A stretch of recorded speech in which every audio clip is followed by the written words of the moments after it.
Hello, in this video I am going to explain material science which comes under module 5 of engineering physics prescribed by VTU. Here I am going to explain the following points, that is Hall effect, expression for Hall coefficient, dielectric materials, polar and non-polar dielectrics. Concentrate on what is Hall effect.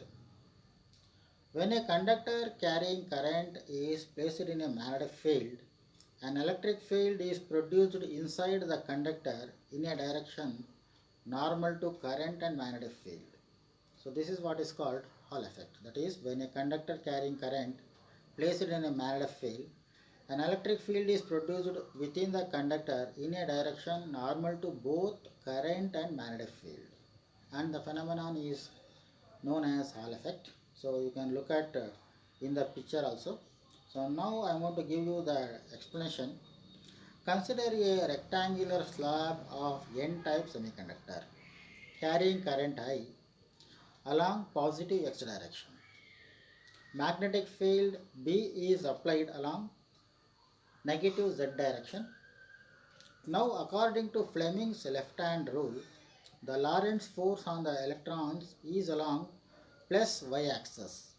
As a result, the density of electrons increases on the upper side of the material and the lower side becomes relatively opposite, that is positive. The develops the developed potential, that is VH, known as Hall voltage, between the two surfaces. Ultimately, a stationary state is obtained in which the current along the x-axis vanishes and a field Ey is set up. So expression for electron concentration. At equilibrium, Lorentz force is equal to force due to electrons, that is BeVd is equal to E into H, or further EH is equal to B into Vd. If I is distance between, suppose if L is the distance between the upper and lower surface of the slab, then EH is equal to VH by L, or further VH is equal to L into H, or that is equal to L into B into Vd. The current density J is equal to I by A, that is nothing but NeVd. Further Vd is equal to, that is VH is equal to LB into I by N into E into LD, that is equal to B into I by NED.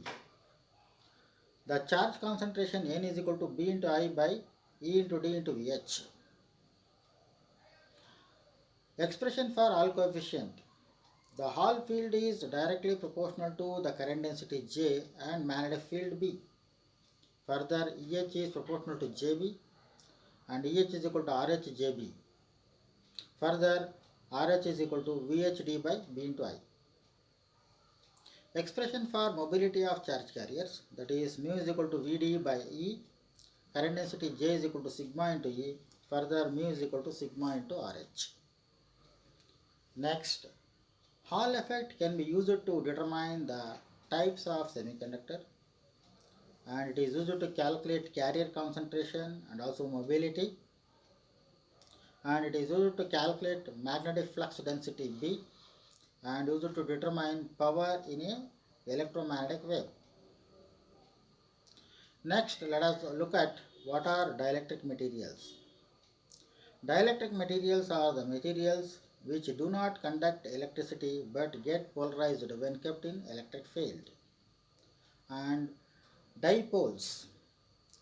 Two equal and opposite charges separated by a small distance constitute a dipole. Next, look at polarization. The separation of effective centers of positive and negative charges in a substance by the application of electric field is known as polarization. Dipole moment is the product of charge and the separation distance. Atomic polarizability P is equal to A into E, which is a polarization constant, and further mu is equal to Q into L. The polarization P is equal to dipole moment per unit volume, which is equal to epsilon 0 into E into epsilon r minus 1 into, that is equal to N into alpha into E into I. Non-polar dielectrics. The centers of both positive as well as negative charges coincide. These are the materials which do not possess permanent dipole moment. They get polarized only in the presence of external electric field. All those molecules which belongs to this category are symmetric in nature. For example, oxygen, nitrogen, helium and neon. Polar dielectrics. The center of both positive and negative charges do not coincide with each other. These possess permanent dipole moment. They are permanently polarized in nature. The reason behind this is their shape. They all are as of a symmetric shape. For example, water, KCl and NH3. Expression for static dielectric constant. Consider a parallel plate capacitor of area A, charge density and total charge Q. From Gauss law, electric intensity between the plates is given by E is equal to sigma by epsilon 0 into epsilon r. And the potential difference V is equal to E into D, that is equal to sigma by epsilon 0 into epsilon r into D, as shown in the equation. Now, in the absence of dielectric material, the capacitance C is given by Q by V, that is equal to epsilon 0 into A by D. And in the presence of dielectric material, the value of C is equal to epsilon 0 epsilon r into A by D.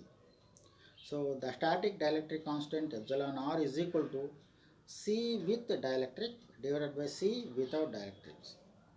It is defined as the ratio of capacitance of a capacitor with a dielectric to its capacitance in the absence of a dielectric material.